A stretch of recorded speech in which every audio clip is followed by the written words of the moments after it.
Hey everyone, and welcome back to another episode of my Better You Health series. So going off the same theme of my two previous videos, the last one being on the benefits, the functions, and the sources of carbohydrate. Today I'm going to talk about the second out of the three macronutrients that we have in our diet that can sometimes actually be just as misunderstood and controversial as carbohydrates. So today we're going to talk about fat. I'm going to get into why we need fat in our diet and in our bodies for that matter, along with the best sources of fat to add to your meals to become a better you. But before we get started, please do consider subscribing to the channel. It really does help a lot. A big percentage of you guys aren't subscribed to the channel yet. Hi, how you going? So if you haven't yet, please leave a like on this video if you like this type of content. That's what the like button's for. And I hope you can consider subscribing. It really does help a lot. Please and thank you. So fat can mean a lot of different things to different people. To chefs, it can mean the oils or the animal fats used for cooking. To someone who's weight or body conscious, it can mean the extra fluffy stuff on different parts of our bodies that we want to get rid of. But to someone like me who's a nutritionist dietitian, fats or lipids in moderation and variety are essential to your body. And yes, you do need a little bit of fluffy stuff to have a happy and healthy life. As always with all of my videos, these are just general recommendations for healthy individuals. So if you're unsure with yourself, always consult a licensed health professional to make sure that you're getting the proper help for you. So generally speaking, when we talk about fats in food, fats are solid in room temperature and oils are liquid in room temperature. That's because the longer the carbon chain in the fatty acid, the more unsaturated it gets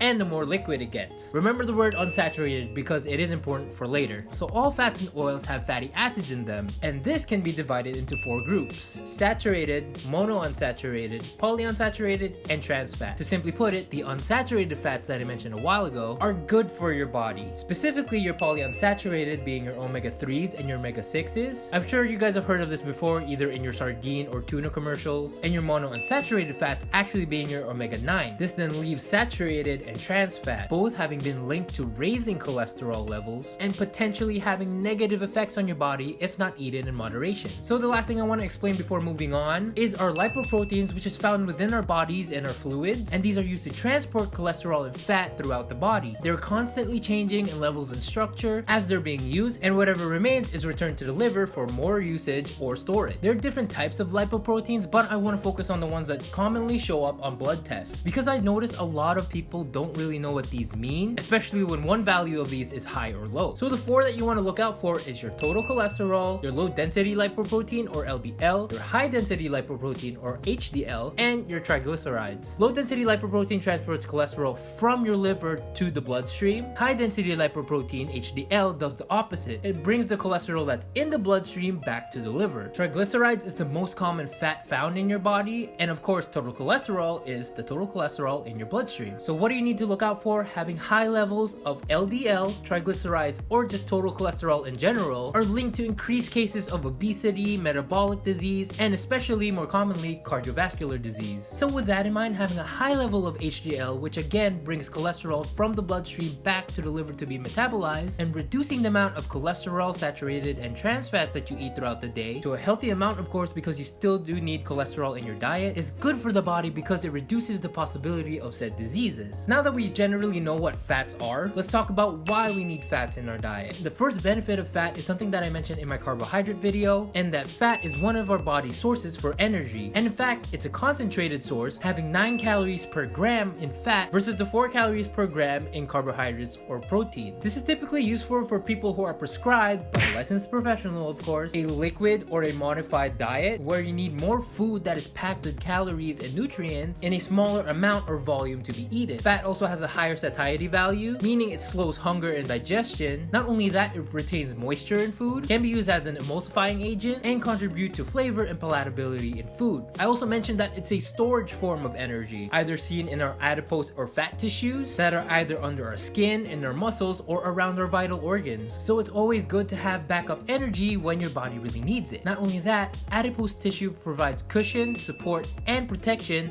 to said vital organs and body parts, even to a cellular level. It also prevents rapid heat loss in the skin, so it's important for thermoregulation. Just like carbohydrates as well, it's also a protein sparer, allowing the body to use protein for its rebuilding and repair function instead of being converted to energy when carbohydrates and fats are lacking. It also helps spare vitamins such as thiamine and niacin because these vitamins aren't needed for fat metabolism. And speaking of vitamins, specifically fat-soluble vitamins, you need fat for vitamins A, D, E, and and K to be stored within the body or to facilitate reactions whether in our food or within our bodies. Here's one controversial thing about fat that I wanted to clear up, because even throughout this whole video I've been saying high levels of cholesterol are generally seen as bad, but I also said you need it in proper amounts because cholesterol is a component of the cell membrane, bile functions and digestion, and even hormone regulation and balances. Lastly, fat is needed to get nutritional fatty acids, especially the ones that we call essential fatty acids, because it's not made within our body without food or supplementation. Once again, more specifically, our omega-3s and our omega-6 fatty acids. These are essential for growth and development, as well as structural and functional roles within the cells. Fatty acids also have a role in the nervous system, as well as forming hormones, even a protective impact on cardiovascular disease. This is more the reason why, with the rising cases of cardiovascular disease, to have proper amounts of essential fatty acids within your diet, even for growing and developing children, to help lay a foundation of proper health throughout life. A deficiency in fatty acids can cause hormone and growth imbalances, and vice versa. When body fat is higher than normal, may lead to obesity and other health issues. As for your diet, it's generally recommended to have at least 20% up to 30% fat in your diet, with a majority of it coming from your polyunsaturated and your monounsaturated fats, less than 10% coming from your saturated fat, and 0 to less than 1% coming from your trans fat. Finally, with that said, what food sources should we look out for, or should we eat in moderation? For your polyunsaturated, foods high in omega-3 fatty acids are your plant oils such as your canola, flaxseed, your green leafy vegetables, and of course your oily fishes such as your anchovies, your sardines, your tunas, as well as pecans and walnuts. Omega-6 can be seen in Brazil, pine and hazelnuts, oils such as corn, safflower, and sunflower, and even in your whole grains. Monounsaturated fats, on the other hand, is seen in your avocados, your olives, your peanuts, either in the whole food form or the oil form, as well as almonds, cashews, and pistachios. By the way, you can only get cholesterol in animal products. All plant oils and foods contain fat without any cholesterol. So if you're looking to lower your body cholesterol, it's best to stick to plant sources and limiting the next foods that I'm about to mention. Saturated fats are mostly seen in animal products, such as your butter, your cheese, of course your red meats from chicken, beef, and pork. Some plant sources also have saturated fats, such as coconut and palm oil, so it's better to stick to the previously mentioned oils rather than these two. And finally, trans fat is probably the one thing I recommend you stay away from, but because it's commonly seen in food items such as margarine, vegetable shortening, and commercial products such as cookies, cakes, and pastries, if it's totally unavoidable, just try to limit it as much as possible. But most of the time, a lot of companies have been moving towards zero trans fat in their food. It's becoming a common trend, but just to be sure, check the nutrition labels on the back of each packaging. As homework, maybe try adding some of the healthy food sources that I mentioned in this video, especially to utilize your omega-3 and your omega-6 fatty acid. Maybe try cooking with canola oil from now on, adding a healthy serving of fish a few times a week, or maybe even having avocado toast for breakfast once in a while. Mix and match meals with the newfound knowledge that I taught you today to help you become a better you. I hope you guys liked this video. Leave a comment down below. I love conversing with you guys there. Follow me on Instagram at @albperalta. I'm a bit more personal there. I post stories almost every day, and I post there when I have a new YouTube video out here on my YouTube channel, so that's one way to get notified, other than of course subscribing. Guys, it really does help a lot. And check out my other videos on this channel. As the banner says, I have anything and everything in between on there. And that is it for this video, guys. I hope you guys enjoyed it. Thank you all for watching, and I'll see you guys when I see you.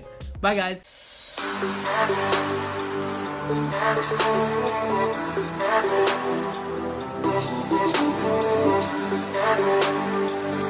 That's